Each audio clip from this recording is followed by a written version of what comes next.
प्रतस्मरणी जगत बंदनी सदगुरु कबीर साहेब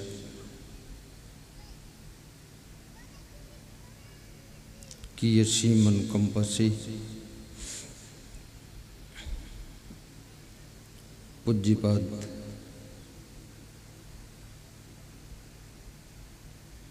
श्री क्षमादेव जी की कृपा से भारत देश की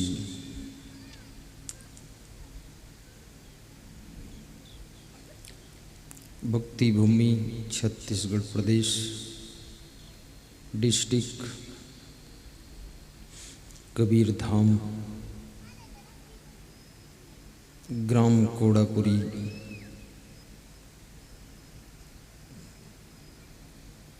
की पावन धरा पर सुखद सत्संग समागम में हम और आप प्रवेश करेंगे। मुद मंगल में संत समाज धर्म स्नेही बंधुओं श्रद्धा मूर्ति माताओं बहनों तथा मेरे प्रिय आत्मन बच्चों,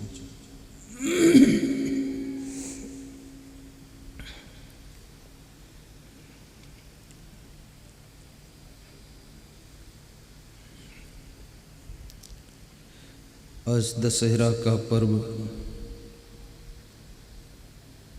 संपूर्ण भारत देश में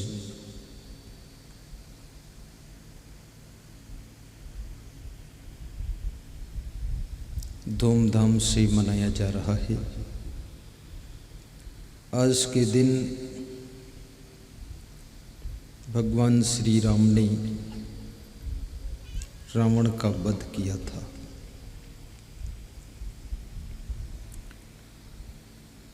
राम की विजय हुई थी, लंकापति रावण की हार हुई थी। इसलिए इस पर्व को विजयादशमी के नाम से भी जाना जाता है।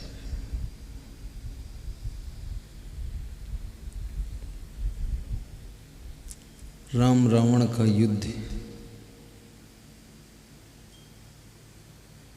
रामचरितमानस के माध्यम से आप सभी जानते हैं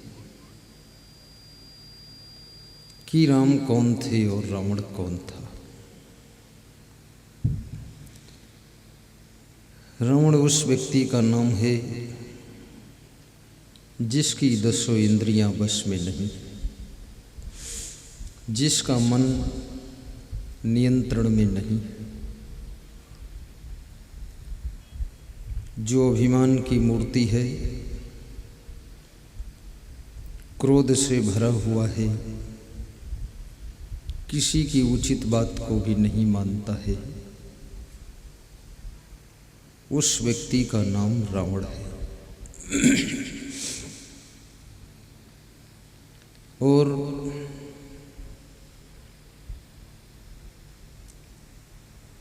जिनकी इंद्रियां वश में हैं, जो गुरु के भक्त हैं, सभी साधु संत ऋषि मुनियों का सम्मान करते हैं और मन को वश में रखते हैं, नियम मर्यादा से रहते हैं, उनका नाम श्री राम है। ये श्री राम की परिभाषा है।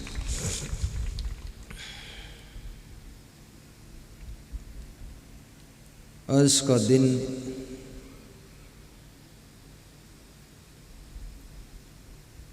हमें आपको संदेश देता है कि मन रूपी रावण,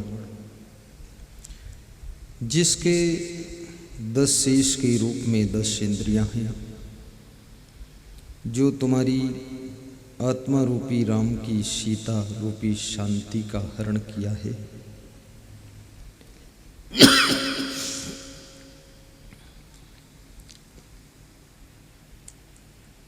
उस शांति रूपी सीता को प्राप्त करने के लिए मन रूपी रावण को जीतने के लिए, दसों इंद्रियों को वश में करने के लिए तुम सुखद सत्संग में आए हो। इस सत्संग का नाम सुखद सत्संग क्यों रखा गया, इसके पीछे एक कारण है।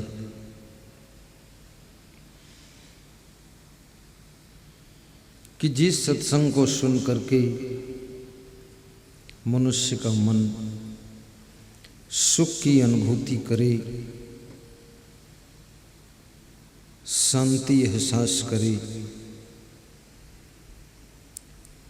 उसे सुखद सत्संग कहते हैं।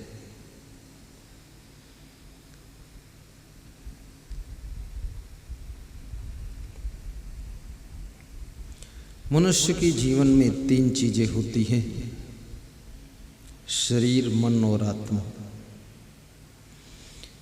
आत्मा वह तत्व है जो कभी मरता नहीं है, और मन वह चीज है जो आत्मा और शरीर को जोड़ कर रखता है,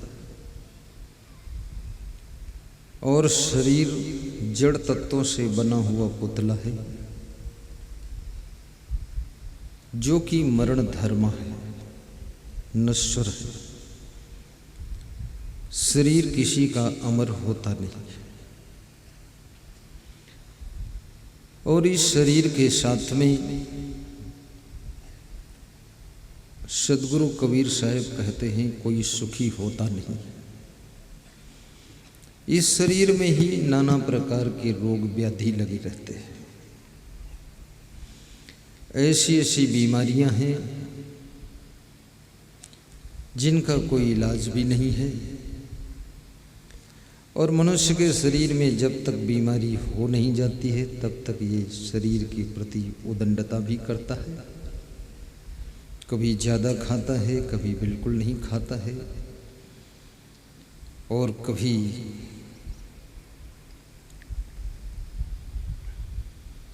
जो चीज़ें नहीं खाना चाहिए वो भी खाता है।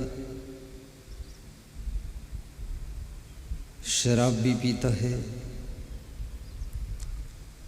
कितने लोग गांजा पीते हैं, फेफड़े खराब हो जाते हैं, उसके बाद गांजा छोड़ देते हैं, फेफड़े ठीक नहीं होते हैं।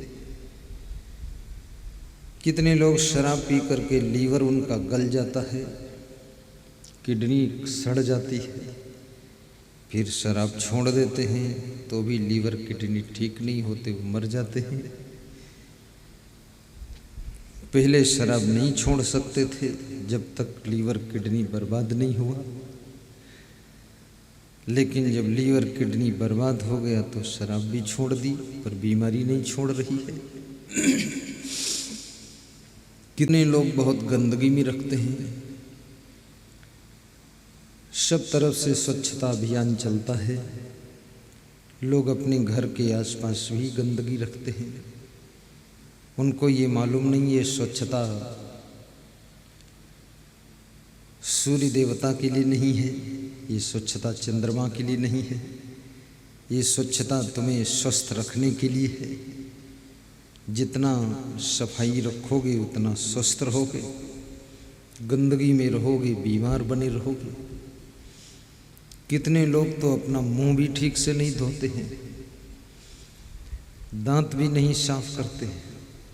अभी हमारे एक सज्जन बता रहे थे कि राजस्थान में लोग दातुन भी नहीं करते हैं, मुखारी। सही बात है, वो राजस्थान के संत हैं, कहते सही है। ये जो तुम मुखारी करते हो दातुन, वहां दातुन कोई करता ही नहीं। इसलिए राजस्थानियों के दांत कभी गिरते भी नहीं हैं, उनके वही दांत लगे रहते हैं। क्योंकि तुम मुखारी करते हो, तुम्हारी मुखारी दांत को उखारी कर देती है, उसकी जड़ें हिला देती है।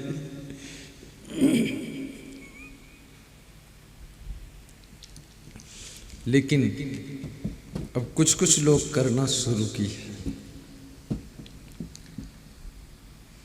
नशे की आदत, आपके शरीर को कमज़ोर करती है। और शरीर एक ऐसी चीज़ है, कितना बुद्धिमान व्यक्ति हो, ये शरीर रोगग्रस्त हो गया, न तो राजनीति कर सकता है, न बिजनेस कर सकता है, न खेती कर सकता है। इसलिए शरीर पे ध्यान देना बहुत आवश्यक है। और शरीर भी सबका अलग अलग टाइप का है। शरीर में बहुत विचित्रता भी है। किसी को चावल सूट करेगा, किसी को रोटी सूट करेगी, किसी को कटवा सूट करेगा, किसी को गुलगुल भजिया सूट करेगी, और कोई आदमी को टमाटर की चटनी खा लेगा तो सर्दी हो जाएगी, कोई पूरा टमाटर खूब पिएगा कुछ भी नहीं होगा, किसी को अरसा रोटी, अंगाकर रोटी, खपुर्री रोटी भी सूट करेगी। ये छत्तीसगढ़ में रोटियां जितने प्रकार की बनती हैं किसी प्रदेश में नहीं बनती। अब हमारे साथ के साधु बना नहीं पाते हैं, नहीं मेरी इच्छा भी है खपुर्री रोटी खाऊं, नाम सुनता हूँ, कभी खाया कि नहीं खाया। एक तो बहुत मोटी होती हो, उसको क्या बोलते हैं, अंगाकर रोटी, बहुत मोटी होती, स्कूटर का पहिया जैसे, पर उसमें एनर्जी बहुत है और वो सूट भी करती है, पर देखने में बड़ी बदसूरत लगती है। इसलिए उसको नहीं खाते। तो आपको ये भी विचार करना है हमारे शरीर को सूट क्या करता है। शरीर को स्वस्थ रखने के लिए गहरी नींद सोना जरूरी है। शरीर को स्वस्थ रखने के लिए अधिक सोने से भी शरीर बेकार हो जाता है। 7 घंटे से ज़्यादा सोओगे, शरीर के भीतर आलस्य पैदा होगा, और 7 घंटे से कम सोओगे तो शरीर में मंद मंद दर्द बना रहेगा, सुस्ती रहेगी। और शरीर को स्वस्थ रखने के लिए सबसे पहली ज़रूरत है पेट को ठीक रखना। और पेट लोगों का ठीक नहीं है, ज़्यादातर लोगों का पेट बिगड़ा हुआ है। और पेट जब तक बिगड़ नहीं जाता तब तक लोग खाने में कसर भी नहीं रखते हैं। जब बिगड़ जाता है तो खाना कम कर देते हैं, जब ठीक हो जाता फिर डबल कर देते हैं। कम खाने से पेट ठीक होता है। पेट की थोड़ी दवा भी ले लीजिए। तो ये 3 बातें हमारे आपके जीवन में, शरीर स्वस्थ रहे, मन बस में रहे, आत्मा में कुछ करना नहीं है, क्योंकि आत्मा ना तो बीमार होती है और ना आत्मा मरती है, ना आत्मा को ठंडी गर्मी लगती है, न इस आत्मा को कोई रोग होता है, और न इसको कोई आँखों से देख सकता है, न हाथों से छू सकता है। ये आत्मा बड़ा सूक्ष्म तत्व है, लेकिन ये ऐसा तत्व है जो शरीर को जिंदा रखता है। तुम्हारे पिताजी की मृत्यु होती है तो उनके शरीर से केवल आत्मा निकलती है। आंखें रहती हैं पर वो देखते नहीं, कान रहते हैं पर सुनते नहीं, नाक रहती पर सूंघती नहीं, जीभ रहती है पर बोलती नहीं, हाथ रहते पर कुछ करते नहीं, पाँव भी रहते पर चलते नहीं। तो विचार करने की बात है, जब आत्मा शरीर में था तो ये सब शरीर की कर्म इंद्रियां, ज्ञान इंद्रियां सब काम कर रही थी, और केवल आत्म तत्व निकल कर विदा हुआ है। तो ये कर्म इंद्रियां और ज्ञान इंद्रियां सब हैं, परंतु कुछ करती नहीं है। इनके कार्य सब बंद हो जाते हैं। आंख वही है, और बड़ी मजे की बात है, वही आंख किसी जिंदा आदमी की आंख ना हो। तुम्हारी मुर्दे की मरी हुई आंख, उसको निकाल कर जिंदा आदमी के लगा दी जाए तो आंख वहां देखना शुरू कर देती है। तो ये आंख देखती है कि आत्मा देखता है? कौन देखता है? एक आत्मा ऐसा सूक्ष्म तत्व है जो इस शरीर को जीवित रखता है। उसके बिना शरीर ये मर जाता है, लेकिन उस आत्मा को तुम पकड़ भी नहीं सकते हो। यदि कोई उपाय पकड़ने का हो, अभी मैं एक ऐसा मंत्र खोज लूं कि 10 लाख रुपये दो तो मैं मंत्र पढ़ दूंगा, तो तुम्हारे पिता की आत्मा निकलने नहीं दूंगा, मरने नहीं दूंगा, वो जिंदा रहेंगे। तो बहुत से लोग मुझे 10-10 लाख दे जाएंगे, बहुत से लोग 10 करोड़ भी देंगे कि पहले हमारे यहाँ चलो, हमारे बाप की आत्मा रोको। मुकेश अंबानी तो 10 अरब दे देगा कि मेरा बाप तो मरना ही नहीं चाहिए, हमेशा के लिए अमर कर दो। रतन टाटा वो अपने लिए खुद दे देंगे कि मैं अमर हो जाऊं, बाकी भाड़ में जाने दो हिंदुस्तान। लेकिन ऐसा कोई मंत्र है क्या? ऐसे मंत्र को खोजने की कोशिश भी की गई, जिसका नाम मृत्युंजय मंत्र रखा गया। फिर उस मृत्युंजय मंत्र से भी कोई बच नहीं पाया, फिर भी लोग मर गए। तो महामृत्युंजय मंत्र की खोज की गई।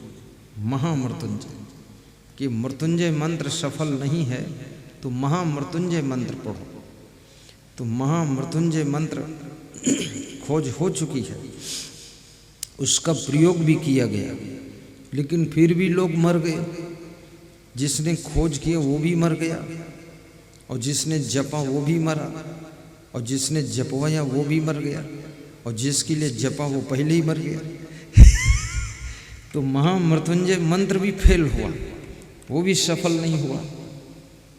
अब वैज्ञानिक खोज में लगा है कि किसी तरह इस आत्मा को पकड़ा जाए और आदमी को मरने न दिया जाए। लेकिन वैज्ञानिक इस खोज में सफल नहीं हो रहा है, वो आत्मा को पकड़ नहीं पा रहा है, और आत्मा को पकड़ भी कभी नहीं पाएगा, क्योंकि इस लोक का नाम ही मृत्यु लोक है। इस मृत्यु लोक में अमर होने की इच्छा रखना ही गलती है। यहाँ तो मरने के लिए ही पैदा हुई है, और जिस रोज पैदा होते हैं उसी रोज से मरना शुरू हो जाता है। तुम कहते हो कि मेरी उम्र 70 साल का बड़ा हो गया, लेकिन सच्चाई यह है, अगर कुल उम्र आपकी 100 साल है तो उसमें 70 साल आप छोटे हो गए हैं, 70 साल जी चुके हैं, या कहो कि 70 साल आप मर चुके हैं, या 70 साल कुल उम्र में खर्च हो चुके हैं, या 70 साल 100 साल में कम हो चुके हैं, अब 30 साल और जीने को बचा है, या ऐसे भी कहो कि 30 साल और मरने को बचा है, 30 साल और मरना है, 70 साल मर चुके हो। पर तुम कहते हो 70 साल हम जी चुके हैं, और हम कहते तुम 70 साल मर चुके हो, अब 30 साल और मरने को बचे, वो भी मर जाओगे। तो तुम्हें चिंता हो जाती कि मरने का तो नाम ही मत लो। मरने का नाम सुनते ही डर लगता है। मौत से लोग बहुत डरते हैं और फिर भी मरते हैं, और डर डर कर मरते हैं। और जब मरना ही है तो डर के क्यों मरना है? फिर निडर होके मर जाओ, क्योंकि मरने से तो बचोगे नहीं, तो डर के मरने से फायदा भी क्या है? फिर निडर होकर मरो तो मौत को भी समझोगे कैसे मर रहा हूँ, और डर के मरोगे तो मरते समय के क्षणों को समझ भी नहीं पाओगे, घबराहट में मर जाओगे। और मरना भी एक बड़ी विचित्र बात है, मरता भी कुछ है भी नहीं, क्योंकि कबीर साहब कहते हैं इसमें मरने वाला कुछ है भी नहीं। शरीर जड़ तत्वों से बना है, वे जड़ तत्व भी मरते नहीं, वो भी अमर है। पृथ्वी के कण इस शरीर में शामिल हुए, तो पृथ्वी का कण कभी मर नहीं सकता है। पृथ्वी के एक कण को नष्ट करने के लिए वैज्ञानिकों ने कहा है कि हम एटम बम का विस्फोट भी कर दें, वो टुकड़े टुकड़े हो जाएगा, खंड खंड हो जाएगा, लेकिन अंतिम टुकड़ा उसका जो बचेगा उसको हम मिटा ना सकेंगे, वो रहेगा।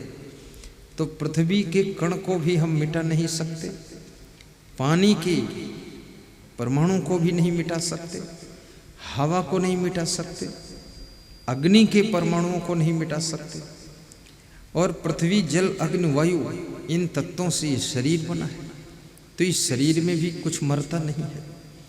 जब सांस रुक जाती है, जिसको तुम कहते हो मौत हो गई, तो ये शरीर के जो परमाणु हैं, शरीर को आग में जला दोगे तो इसके सभी तत्व अपने महातत्व में विलीन हो जाते हैं। यदि मिट्टी में दबा दोगे तो शरीर के सब तत्व धीरे धीरे जल तत्व में जल का अंश चला जाएगा, मिट्टी पृथ्वी तत्व में शामिल हो जाएगी, मिट्टी का अंश, और जो अग्नि तत्व इसमें है वो महातत्व जो सूर्य है उसमें वापस होगा। आप पानी कहीं भी छोड़िए वो नीचे बहता है, नीचे की ओर जाएगा, चाहे जहाँ डालिए पानी, और उधर ही बहकर जाएगा, चाहे नदी से जाए चाहे नाले से जाए, लेकिन जहाँ समुद्र है वहीं जाएगा सब पानी बहकर। क्योंकि जल का जो मूल उसका सेंटर है, केंद्र है, वो समुद्र है। आग को कहीं भी जलाइए, आग की लौ ऊपर को उठेगी, चाहे दीपक जलाइए, आग का धुआं भी ऊपर को उठेगा। धुआं में भी अग्नि का अंश ज्यादा है। ऊपर क्यों उठ रहा है? क्योंकि इस अग्नि का जो महातत्व है सूरज, वो ऊपर है, तो अपने महातत्व से मिलने के लिए, उसमें प्रविष्ट होने के लिए अग्नि ऊपर उठती है। हवा कहीं भी चलाइए आप, हवा हमेशा तिरछी चलेगी, चाहे पंखा हाथ से घुमाओ, चाहे आप कूलर से चलाओ, चाहे पंखा से चलाओ, चाहे जैसे चलाओ, वो थोड़ी दूर तक जाएगी, फिर वो फैल जाएगी वायुमंडल में। क्योंकि हवा का सेंटर बिंदु वायुमंडल है पूरा, वो उसी में जाएगा। तो ये जितने तत्वों से तुम्हारा शरीर बना हुआ है, वो सब तत्व अपने अपने महातत्व में शामिल हो जाते हैं जाकर के। और तत्व कोई मरता नहीं है। पानी को तुम मार नहीं सकते, पानी को समाप्त कर नहीं सकते। पानी को उबाल दीजिए तो पानी स्टीम बन जाएगा, भाप बनेगा। अब भाप बन करके फिर वो जब ठंडा होगा तो फिर पानी ही बन जाएगा, फिर वो जल हो जाएगा। हवा को भी मिटाया नहीं जा सकता और आत्मा को मारा नहीं जा सकता। तो इसमें मरा क्या है, ये सोचो। जब पृथ्वी, जल, अग्नि, वायु से बना हुआ शरीर, वो मूल तत्वों को मिटाया नहीं जा सकता और आत्मा को भी मारा नहीं जा सकता, तो इसमें मरता तो कुछ है नहीं। केवल जड़ तत्वों का और आत्मा का विच्छेद होता है, अलगाव होता है। आत्मा अलग हो गई तो कहते हैं ये शरीर मर गया। मर क्यों गया? क्योंकि अब वो सांस नहीं लेता है, जिंदा नहीं है, अब वो कुछ करता भी नहीं है और शरीर का सड़ना शुरू हो जाता है। 24 घंटे में शरीर फूल जाता है। कितना सुंदर मनुष्य हो, लेकिन मरने के बाद उसका जो पेट है वो भी फूलता है और मुंह फूलता है। मुंह ऐसा भयानक हो जाता है कि जिसको देख करके डर लगता है। इसलिए आजकल लोग बहुत बुद्धिमान हैं। अगर सुबह कोई मरता है तो दोपहर तक फाइनल दफन कर देते हैं, क्योंकि उसके भयानक मुंह को देख करके फिर सपने डरावने आते हैं, तो उसको जला देते हैं। और कहते हैं शरीर मरने के बाद भी 3 दिन तक उसमें जीवित होने की संभावना है, और तुम 3 घंटे में दफन कर दिए। 3 दिन तक आत्मा वापस लौटने की संभावना है, जिंदा होने की संभावना छिपी हुई है। इसलिए बहुत जल्दी भी मत कीजिए। केमिकल वादी लगाकर, बर्फ लगाकर लाश को रखिए। लेकिन लोग भी मजेदार हैं, लोग इतना ऊब चुके हैं। कई लोग तो मन में सोचते रहते ये मर जाए तो अच्छा है। कितने लोग अपने बाप के बारे में सोचते हैं कि पिताजी जब मरे तो कुछ काम करने का टाइम मिले। कितनी बहुएं देवी देवता की पूजा करती हैं तो यही मांगती मेरी सासू को मार दे तू। दुर्गा से कहती इतने खंजर वंजर लेकर खड़ी है, मेरी सासू पेट में भोंक दे मर जाए। बहुत हैरान है बहू, तुम जिससे जिससे बहुत परेशान हो जाते हो उसके मरने की भी अशुभ कामना करते हो। लेकिन तुम्हारे में इतनी शक्ति नहीं, इतना तेज नहीं है कि तुम्हारे कहने से कोई मरे और तुम्हारे कहने से कोई अमर हो, तुम्हारे कहने से कोई पैदा हो। इतना ना तो तुम्हारी दुआ में शक्ति है, न बद्दुआ में शक्ति है। तुम्हारे आशीर्वाद में भी दम नहीं है, क्योंकि इस तरह से सोचने वाले का आशीर्वाद भी फलित नहीं होता है और श्राप भी फलित नहीं होता है। तुम कितना सोचो उसमें होना कुछ नहीं है। ज़्यादा सोचोगे तो उल्टा आशीर्वाद दुर्गा देवी देगी। वो तुम्हारी सासू को और 10 साल जिंदा रखेगी और तुमको तंग करेगी सासू। और कितनी सासुएं तो अपने बहू के मरने के लिए भगवान से मन्नत करती हैं कि भगवान और कुछ कर न कर, पर मेरी बहू को मार कर ले जा। लेकिन भगवान कोई हत्यारा थोड़े है जो तुम्हारी बहू का मर्डर करे। भगवान ये काम क्यों करे? भगवान कोई तुम्हारा नौकर है कि भगवान को तुमने गुंडा समझ रखा है, कि भगवान को तुमने मर्डर करने वाला समझा है कि तुम जब कहो तुम्हारी बहू का गला दबाए, तुम्हारी सासू को मारे? ये भगवान थोड़े करता है। लोग जो कुछ खुद नहीं कर पाते वो भगवान से करवाना चाहता है। तो बहुत जल्दी दफन करने की प्रक्रिया जो है, और आज के युग में प्रॉब्लम भी बहुत है। अगर ज़्यादा दिन लाश रोको तो भी झंझट बहुत है। लाश तो खैर सड़ भी सकती है, रुक भी सकती है, कुछ केमिकल वेमिकल का प्रबंध करो, लेकिन उसमें उपद्रव भी बहुत खड़े हो सकते हैं। कोई तुम्हारा रिश्तेदार आएगा, बोलेगा तुमने मेरी बेटी को गला दबा के मारा है, इसलिए गला फूल गया है, पूरी लाश फूल गई, झूठ क्यों बोलते हो? तो वो भी सब झंझट मिटाने के लिए लोग तत्काल फाइनल करते हैं कि ये सब बात ही खत्म हो जानी चाहिए। कभी गला नहीं दबाया, झूठ बोल रहे। अब ये मृत्यु से जो डर लगता है, ये डर क्यों लगता है? आपको मृत्यु से डर नहीं है, आपको डर इसलिए है कि संसार में आपका मोह बहुत हो गया है, और उस मोह के कारण जिनसे जिनसे मोह है उनको तुम छोड़ना नहीं चाहते।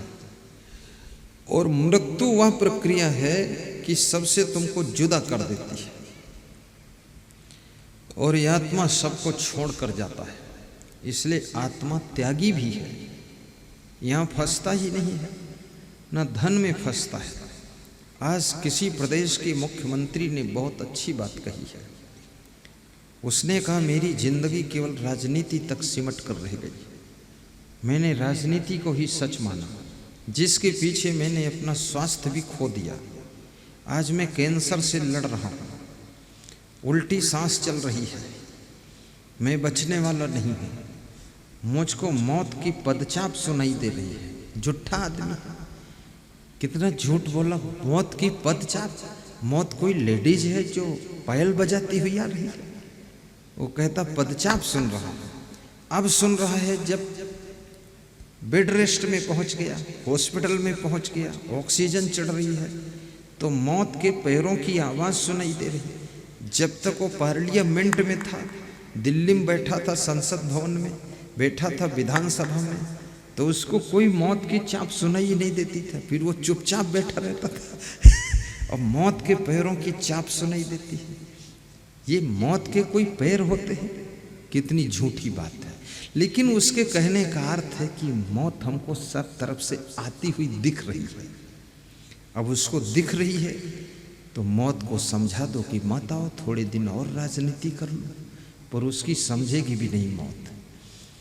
तो उसने लिखा, मैंने जिंदगी खो दिया, मैंने सोचा था यही सच है जीवन का, पर यह जीवन का सबसे बड़ा झूठ था और मेरे जीवन का सुख और आनंद सब मैं इसी में ढूंढ रहा था, लेकिन वो मिला नहीं।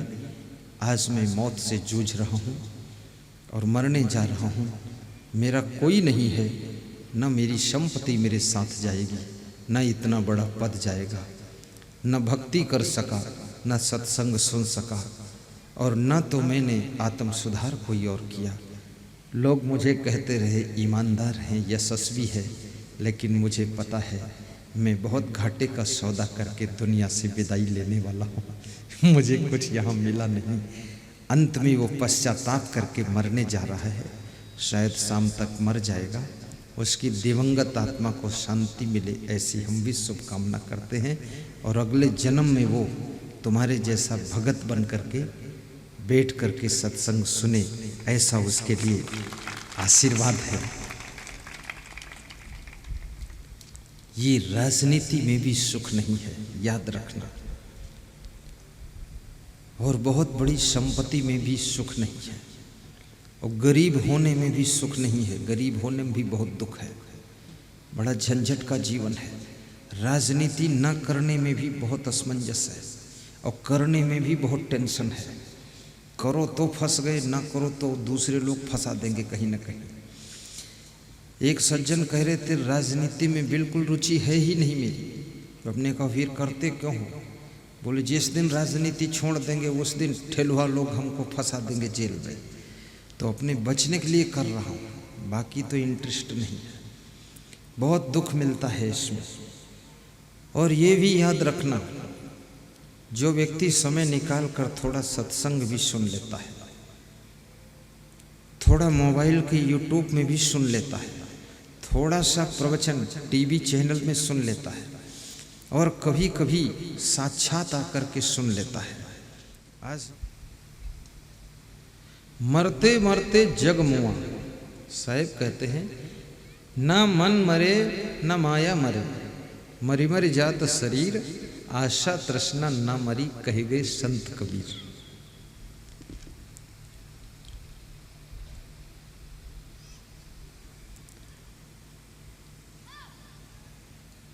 सब लोग मरते तो हैं, लेकिन मरने के बाद फिर जन्मते भी हैं।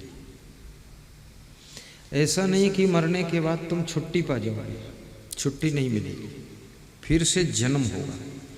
पूर्व जन्म और पुनर्जन्म ये दोनों होते हैं। इसके कई जगह प्रमाण हमारे आपके सामने आए हैं, पुनर्जन्म के भी प्रमाण। अभी एक बालक अपने मामा के घर गया, छोटी उम्र थी, 3 साल की, बोलता था।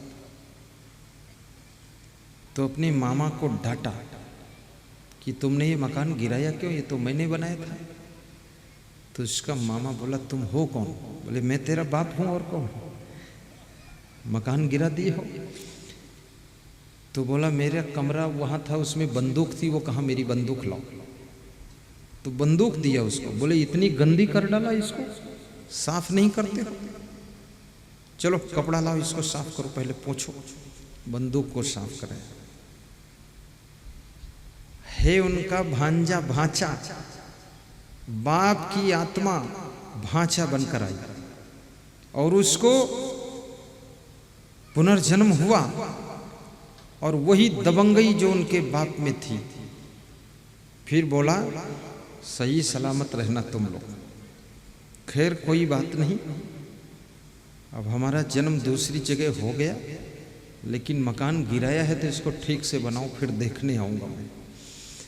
इतना डपट लगा के वो चला गया। ज्यादातर लोगों की आत्माएं उन्हीं के रिश्तेदारों में, मिलने जुलने वालों में ही जन्म लेती है। जहाँ जहाँ तुम्हारा मोह लगा हुआ है, प्रेम लगा हुआ है, स्नेह लगा हुआ है, वहीं जन्म होता है।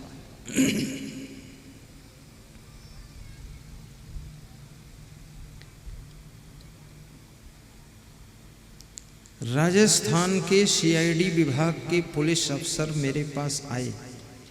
उन्होंने एक वीडियो दिखाया और उस वीडियो में बताया उन्होंने कि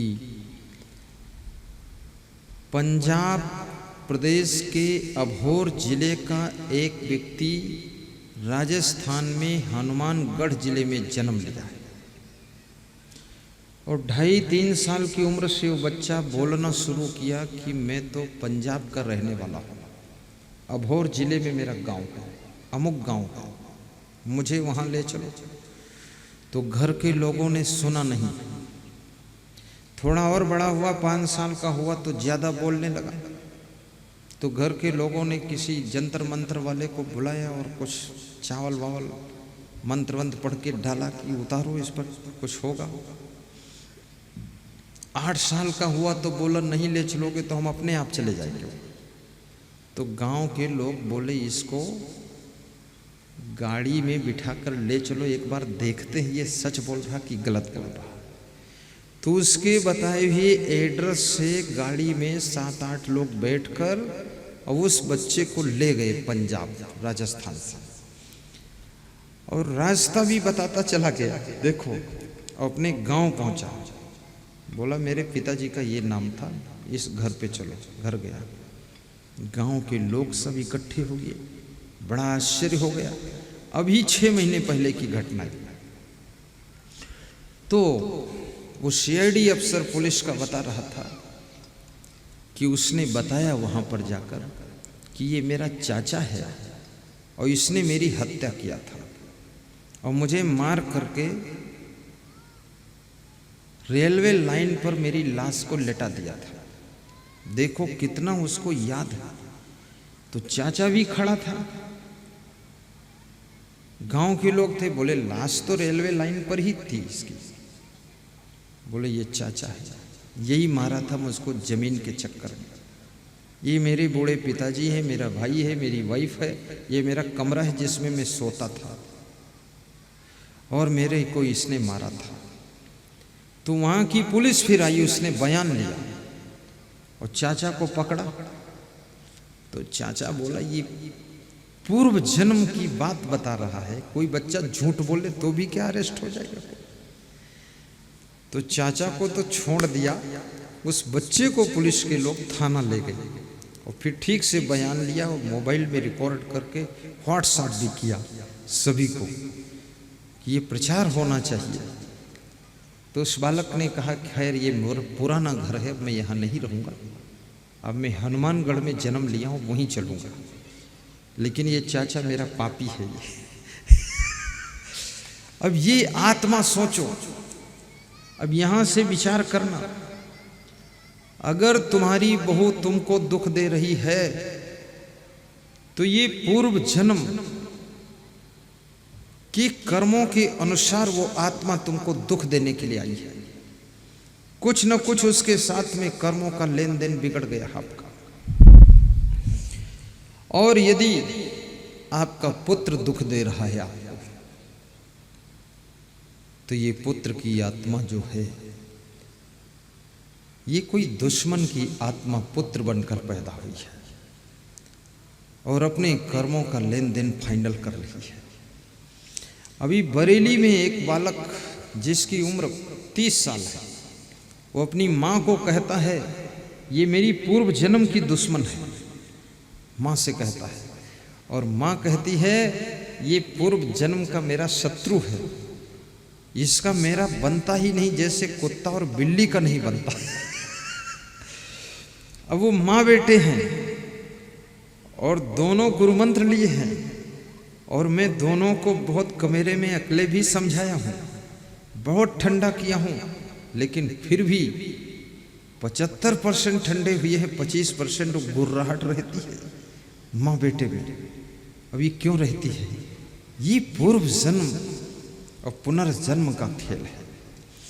इसलिए ऐसे कर्म कीजिए कि आपके घर में पुत्र के रूप में पुत्र की ही आत्मा पैदा हो, भाई की आत्मा ऐसी आए जो भाई का व्यवहार करे, और पत्नी ऐसी मिले जो धर्म पत्नी का व्यवहार करे, और पति ऐसा मिले जो तुमको सुरक्षित रखे प्रेम से संभाल कर। क्योंकि यदि आपके कर्म खराब हैं और जिनके जिनके साथ में आपने बुरा किया है, पाप किया है, कुकर्म किया है, दुष्कर्म किया है, ठगा है, झूठ बोले हो, कपट किया है, ये आकाश में फेंकी हुई धूल ये ऊपर उड़ के कहीं नहीं जाएगी, 1 मिनट के बाद तुम्हारे सिर के ऊपर ही गिरेगी।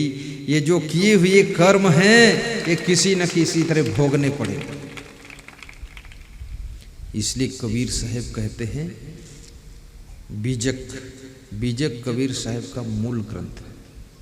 क्या नाम है कबीर साहब के ग्रंथ का? बोलो।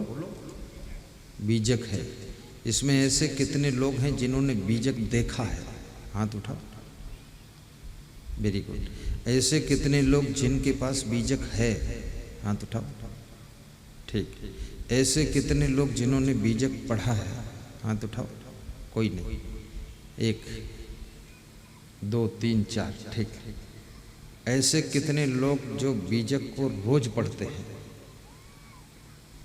कोई नहीं। वेरी गुड, निपट गए। ठीक। ये बीजक में आश्चर्य में पड़ गया कि इतने लोग सुनने आए हैं और कबीर साहब का मूल ग्रंथ बीजक नहीं। यहाँ 20-30 रुपये का मिलता है पुस्तक की दुकान पर। आज सब लोग एक एक बीजक खरीद के ले जाओ और 10-10 फोटो गुरुजी के खरीद के ले जाओ, रिश्तेदारों को दे दो। एक ससुर कह रहा था, मैंने अपने दामाद को एक फोटो दिया है गुरुजी आपका, तो उसमें ज्ञान लिखा है, सादा जीवन जियो, विचार पवित्र रखो, समय पर जागो, गम खाना सीखो, सहनशीलता रखो, ये सुख की चाबियां संभाल कर रखो, ऐसा लिखा है ज्ञान। तो बोले इतना ज्ञान पढ़ करके ही मेरा दामाद पूरा कुंभकर्ण था, 9 बजे तक सोता था, अब वो 5 बजे उठ जाता है। और मेरी बेटी को भी सताता था शराब पीकर, शराब भी छोड़ दिया है, पूरा सुधर गया है और मोबाइल के यूट्यूब में प्रवचन सुनना शुरू किया है और बोला है गुरुजी का दर्शन करा देना। एक महान पुरुष का चित्र भी तुम्हारे चरित्र को बदल सकता है। चित्र में ताकत होती है, चित्र तो कागज पर होता है, चित्र में जान नहीं होती है, लेकिन चित्र बेजान चित्र जानदार आदमी को भी शुद्ध कर देता है, पवित्र कर देता है। जब सपने का सांप तुम्हारा रोया कांप जाता है, सपने के सांप से, सपने का सांप कोई काट थोड़े सकता है, ना उसका जहर चढ़ सकता है, लेकिन सपने में सांप दिखाई दे तो तुम्हारा रोया रोया कांप जाता है और फिर ऐसा लगता है कि सांप ने मुझे काट लिया है। फिर तुम भागने की कोशिश करते हो, सपने में भाग भी नहीं पाते। वहाँ न सांप है न कुछ है, लेकिन जो डर लग रहा वो डर सच्चा है, सांप झूठा है। सपने का सांप झूठा है पर सपने का डर सच्चा है। सपने में लोग जो विवाह करते हैं, बहुत से लोग सपने में रोज विवाह एक एक करते हैं, बहुत मज़ेदार लोग बिना खर्चे का विवाह करते हैं, बिना ढोल बाजे के ढोल बजती सपने में, खूब पटाखा फूटते हैं, खूब बैंड बाजा बजाते हैं रात भर सपने में, और विवाह भी हो जाता, बच्चे भी हो जाते हैं और पापा बन जाते हैं और उसके बाद बूढ़े भी हो जाते हैं। सारा काम एक रात में फाइनल करते हैं ऐसा सपने में सब चलता है। और खुशी भी होती है सपने में, और कोई बच्चा मर भी गया सपने में तो दुख भी होता है, रोते भी हैं। लेकिन ये सब है तो झूठ, सपना झूठ है, परंतु जो सपने में भय लग रहा है, सपने में दुख हो रहा है, सपने में जो खुशी हो रही है वो सच है। और भी मजे की बात देखना, इसी प्रकार से संसार भी एक सपना ही है। मानस में एक चौपाई है। उमा जी ने पूछा शिव जी से कि आपने संसार में अनुभव क्या किया, आपका तजुर्बा क्या है, अंदाज क्या है। जैसे वो बता रहे थे ना मन संचालक, अभी क्या नाम है तुम्हारा? मन संचालक का नाम, तुम्हारा नाम क्या है? हैं? रंजीत, बैठो। रंजीत साहब वो बोल रहा था नींदों के ख्वाब, फूलों में गुलाब अच्छा है, नींदों का ख्वाब अच्छा है। और मैं सच कहूँ तो मुझे असंग साहेब का सुखद सत्संग अच्छा लगता है, ऐसा कुछ बता रहा था। हाँ, वो नींदों की बात बता रहा था, मैं सुना, मुझे लगा नींबू अच्छा है सब। तो मैं संतों से पूछा ये क्या कह रहा नींबू? बोले नींबू नहीं, नींद बता रहा।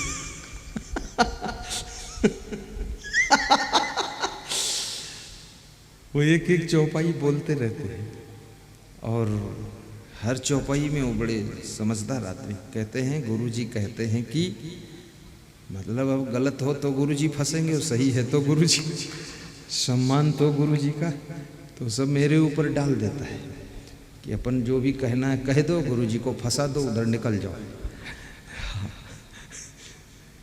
लेकिन वो सम्मान हमको देते हैं कि गुरुजी कहते हैं, हाँ, अपना नाम नहीं रखते, ये विशेष बात।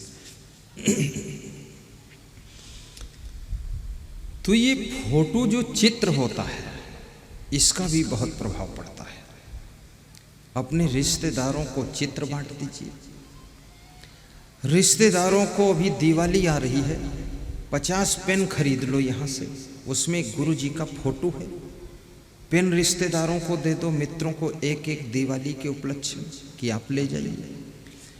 उस तस्वीर को देख करके भी आदमी का मन चिंतन करता है। तुम शेर का फोटो देखो, गधे का फोटो देखो, भैंस का फोटो देखो, सांप का फोटो देखो, तो सांप का जब फोटो देखोगे तो दुनिया के जितने सांप देखा हुए सब सांप याद आएंगे। जब गधे का फोटो देखोगे तो जहां जहां गधे देखा है जिंदगी भर में सब गधे याद आएंगे। और जब गुरु जी का फोटो देखोगे तो गुरु जी जैसे जितने संत जिंदगी में देखा वो सब संत याद आएंगे। और जिसको संत याद आते हैं उसके दुखों का अंत हो जाता है। इसलिए चित्र का बहुत बड़ा प्रभाव है। लॉकेट भी खरीदो, 50 लॉकेट पहनाओ सबको। एक बच्चे ने लॉकेट पहना तो उसकी मां ने कहा ये गुरु जी का लॉकेट है, अब तुम गाली मत देना। उसने का सवाल ही नहीं उठता है, अब गुरु जी को हृदय पे रखा हूं तो गाली कैसे निकलेगी। वो लॉकेट के प्रभाव से बच्चा सुधर गया। अब लोग फोटो भी किसका रखते हैं? हीरोइन का। चित्र भी लगाते हैं हीरो का। और कितने लोग वो पर्स होती ना, पर्स में हीरो हीरोइन का फोटो रखते हैं और कभी याद आती निकाल कर देख लेते हैं। दिल को तसल्ली हो जाती है कि हेमा मालिनी तुम्हारे सहारा है, बेड़ा पार कर देना। ये हेमा मालिनी तुम्हारा बेड़ा पार करेंगे, खुद उनका बेड़ा डूबा हुआ है। हाँ,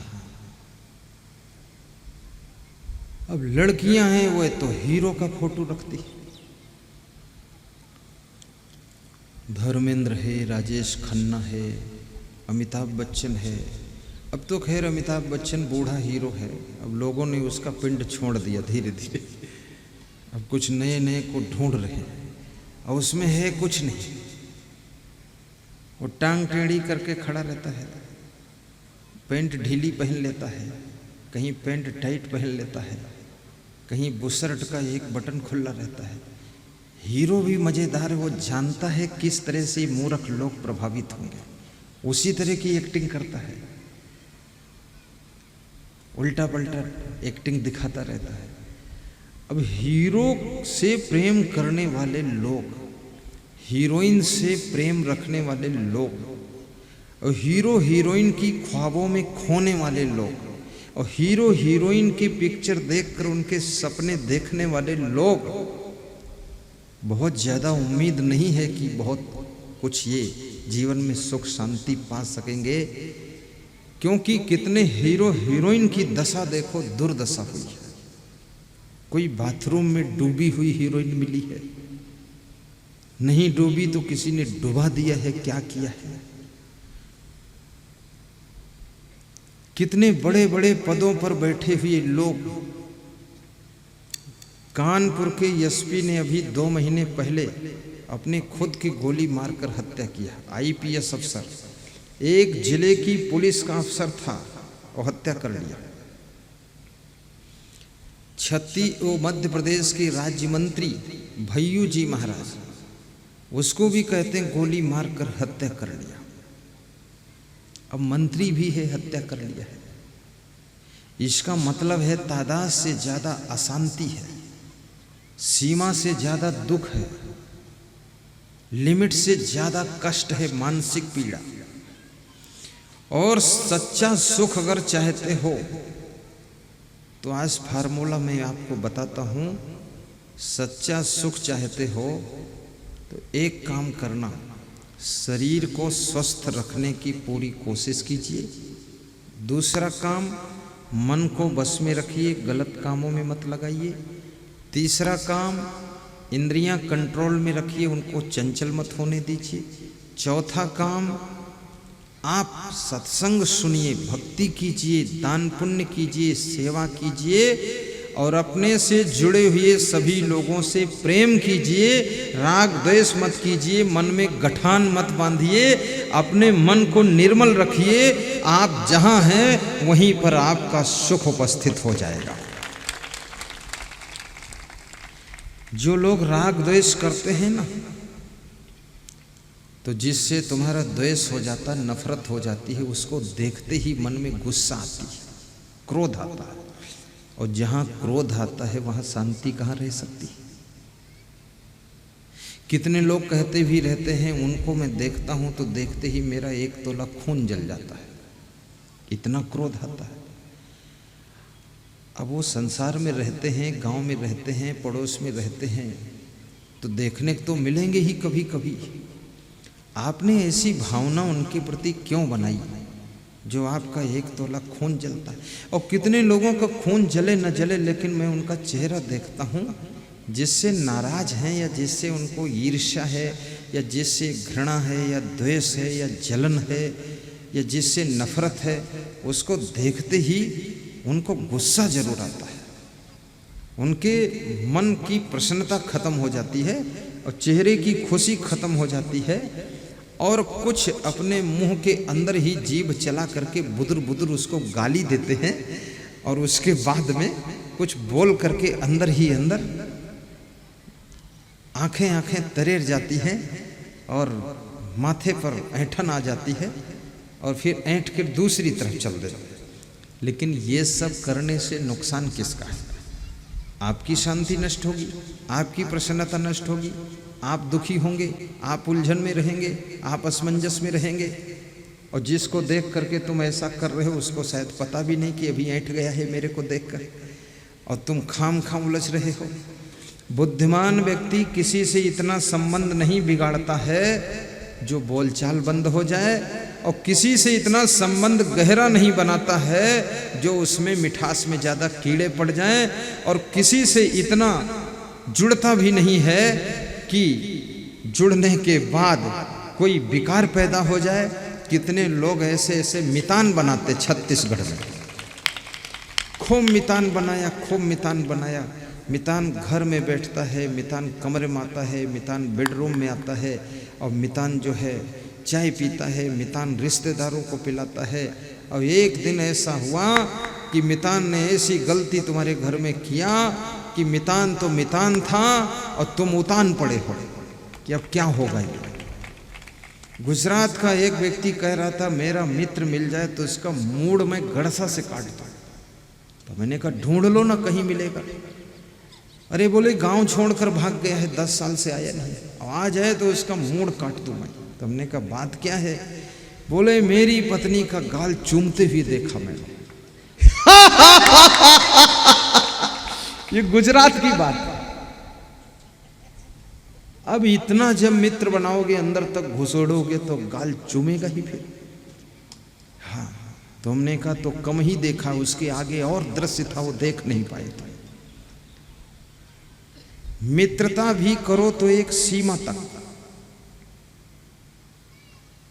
और शत्रुता भी इतनी मत बढ़ाओ कि तुम बाहर निकल न सको, मरने मारने की बात आ जाए। शत्रुता भी बहुत मत बढ़ाइए, और मित्रता भी इतनी मत बढ़ाइए कि मित्रता अंत में शत्रुता बन जाए। सावधानी बरतो।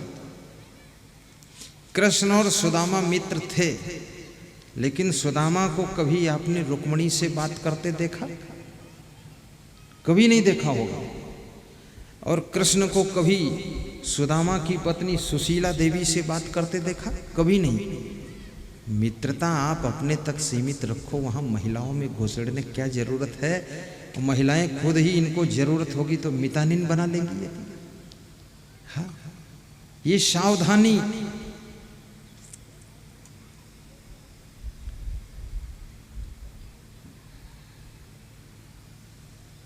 और मित्रता इसलिए होती है, याद रखना, कि कभी संकट में तुम हो, दुख में हो, आपत्ति में हो, उस समय तुम्हारा मित्र तुम्हें मदद करे, वही मित्र कहा जाता है।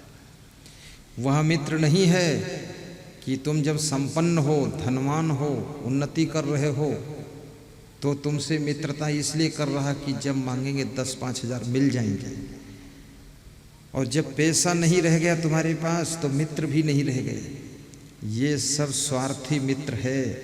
असली मित्र वो है कि तुम्हारे दुख में बिना बुलाए आकर के मदद करने लग जाए, वो सच्चा मित्र होता है। और तुम्हारे सुख में वो मित्र तुमसे ज्यादा मिलने नहीं आता है, लेकिन दुख में तुमको भुलाता नहीं है। और याद रखना, जिस तरह से हो सकता है तुमको दुख से पार करता है।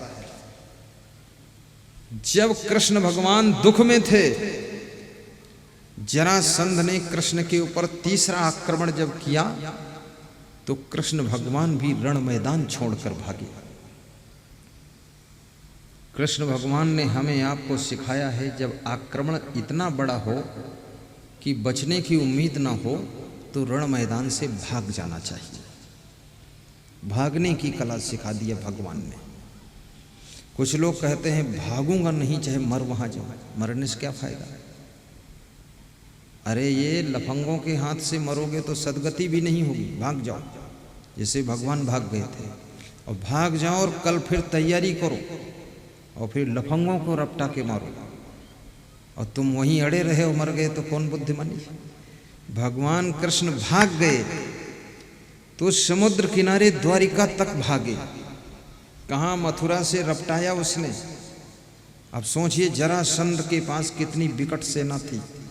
मगध का सम्राट, बिहार का सम्राट था जरासंध। वहाँ से सेना लेकर मथुरा आया और मथुरा पर आक्रमण किया और कृष्ण भगवान को रपटाया।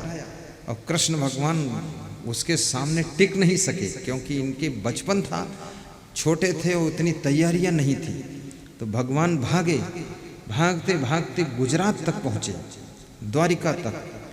और द्वारिका में भी जब देखा अब नहीं बचने का सवाल है कुछ, सेना बर्बरता के साथ अत्याचार कर रही जरासंध की, तो समुद्र में